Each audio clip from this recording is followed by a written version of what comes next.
আসসালামু আলাইকুম রহমতুল্লাহি ওয়া তাআলা ওয়া বারাকাতুহু। প্রিয় দ্বীন ইসলাম দরদি ভাই এবং বোনেরা ও আমার আমাজানেরা, আজকে আপনাদেরকে বাচ্চাদের বিষয় নিয়ে একটি সুন্দর আমল শিখিয়ে দেব।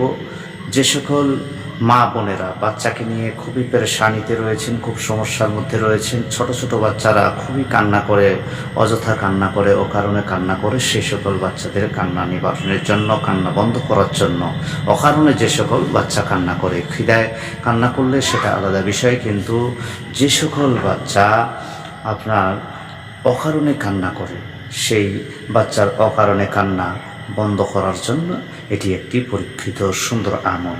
এই আমলটি যদি আপনারা করতে পারেন, ইনশাল্লাহ অবশ্যই আপনার কাজ হয়ে যাবে। চীনামাটির বর্তনের উপরে যদি আপনি এই ইসিম মোবারক ইয়া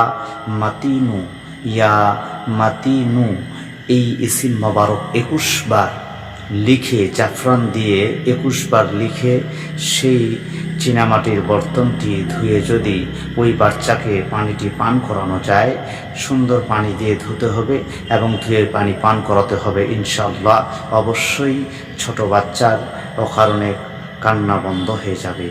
এবং এটাই শেষ নয়, এই আয়াতটি আরেকটি জায়গায় মা বোনেদের বিশেষ উপকারী। যে সকল মা বোনেরা